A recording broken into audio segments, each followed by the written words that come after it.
This channel does not promote any violent, harmful, or illegal activities. All content provided by this channel is meant for an educational purpose only.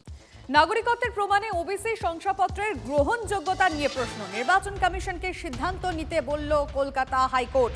Kolkata high court ঠিক কি জানিয়েছে আমরা ডিটেইলে জানবো শ্রাবন্তী সাহার কাছ থেকে। Srabanti, lima, এই যে 2010 সালের যে ওবিসি শংসাপত্র, যেটা নিয়ে ইতিমধ্যেই প্রশ্ন উঠেছে, সেই শংসাপত্র কি আদৌ গ্রহণযোগ্য নির্বাচন কমিশনের কাছে?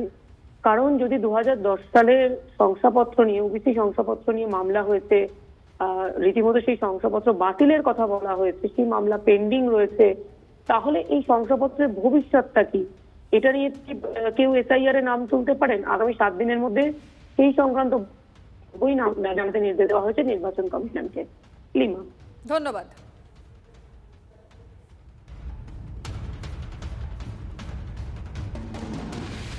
আদালতের নির্দেশের পরেও কেন অনিকেত মাহাতোর বদলি, এই নিয়ে বিক্ষোভ দেখানো হচ্ছে। আমরা সেই ছবিটা আপনাদেরকে দেখাচ্ছি এই মুহূর্তে, সরাসরি এই মুহূর্তে। অনিকেত মাহাতোর বদলি, আদালতের যে নির্দেশ তারপরেও কেন তার বদলি হচ্ছে? কারণ ইতিমধ্যেই আমরা কিছুদিন আগে আপনাদেরকে এই খবর জানিয়েছিলাম যে যে নির্দেশ দেওয়া হয়েছিল তা খারিজ হয়েছিল, তারপরে তার কেন বদলি হচ্ছে, এই নিয়ে বিক্ষোভ দেখাচ্ছেন জুনিয়র ডাক্তাররা। তারা উপস্থিত রয়েছেন, তারাই বিক্ষোভ দেখাচ্ছেন। আমাদের রিপোর্টারের সঙ্গে কথা বলবো। রঞ্জিত রয়েছেন এই মুহূর্তে। রঞ্জিত, কি চলছে সেখানে?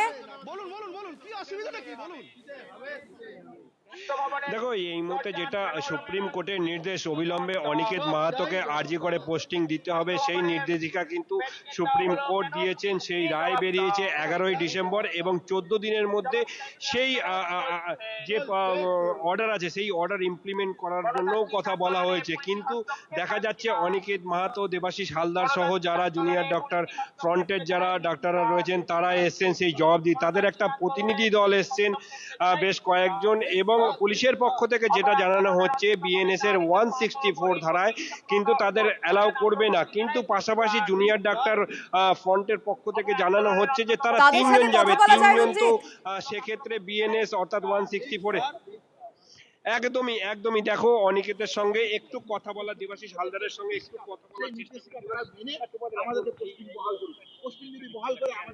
দেখুন, সেটা তো পুলিশ বলতে পারবে ভালো করে। ওনারা বলছেন এখানে 163 ধারা রয়েছে, সেই জন্য ওনারা অ্যালাউ করতে পারবেন না। তো সেসব দিয়ে বললাম যে আমরা 3 জন, আমরা তো কি জানি 3 জনের বেশি জমায়েত করতে পারবে না। এটাই তো আমি জানি না, আমাদের স্বল্প বুদ্ধি, আমরা খুব নিম্ন মেধার মানুষই তো আজকাল ডাক্তারি পড়ে। আজকাল তো বেশ বুদ্ধিমান লোকেরা এই পুলিশ হয়ে দাঁড়িয়ে থাকেন। তো তারা বলছেন 163 ধারা হয়েছে, তো 3 জনও তারা যেতে পারবে না। আমরা বারবার বলছি 3 জন আমরা যাব, 3 জন যাব, আপনারা সবাই মিলে আমাদের এসকর্ট করে নিয়ে চলুন।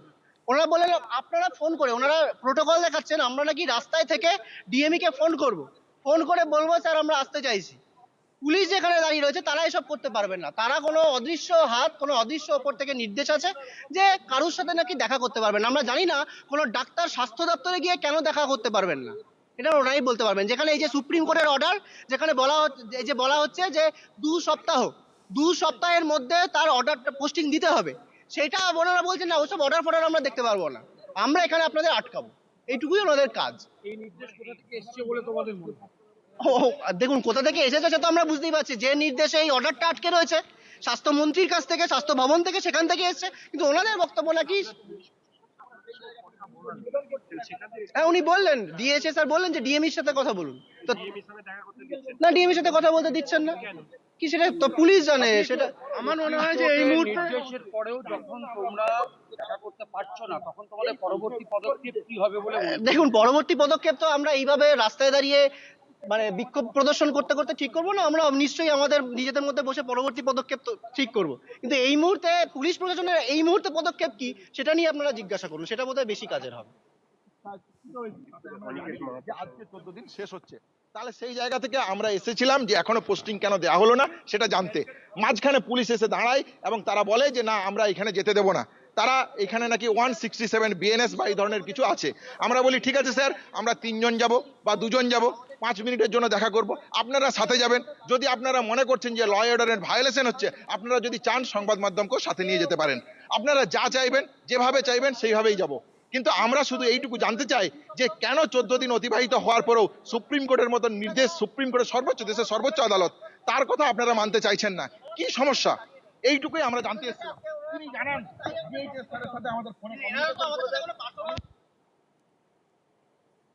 আমরা এই মুহূর্তে ছবিটা আপনাদেরকে দেখাচ্ছি। অনিকেত মাহাতোর বদলি বিতর্কে আদালতের যে নির্দেশ এসেছিল তা কেন কার্যকর নয়, যেখানে আদালতের তরফে বলা হয়েছিল যে বদলির নির্দেশ খারিজ করে দেওয়া হয়েছিল, তারপরেও কেন তার বদলি, এই প্রশ্ন তুলেই স্বাস্থ্য ভবন অভিযানে জুনিয়র ডক্টরস ফ্রন্ট।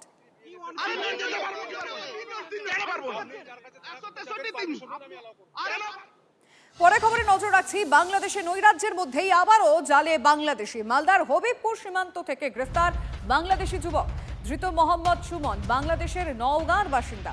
রবিবার রাতেও হবিবপুরেই ধরা পড়েছিল এক বাংলাদেশি। বাংলাদেশের নৈরাজ্যের মধ্যেই আবারও এক বাংলাদেশের খোঁজ পাওয়া যাচ্ছে। মালদার হবিবপুর সীমান্ত থেকে গ্রেফতার করা হয়েছে তাকে। ধৃত মোহাম্মদ সুমন বাংলাদেশের নওগাঁর বাসিন্দা বলে জানা যাচ্ছে। রবিবার রাতেও হবিবপুরেই ধরা পড়েছিল আরও এক বাংলাদেশি। আর এবার মোহাম্মদ সুমন সম্পর্কে কি কি তথ্য সামনে এলো, কিভাবে সে ভারতে ঢুকলো, আমি শুভতোষ আমাদের রিপোর্টারের থেকে জানার চেষ্টা করি। শুভতোষ, বলো প্লিজ। শুভতোষ, শোনা যাচ্ছে না, কোনো কারণে যোগাযোগ বিচ্ছিন্ন হয়েছে। তবে আরও এক বাংলাদেশি যুবক ভারতে কিভাবে এলো, যাকে ধরা হয়েছে, যার ছবি আপনারা দেখতে পাচ্ছেন, মোহাম্মদ সুমন বাংলাদেশের নওগাঁর বাসিন্দা বলেই জানা গেছে।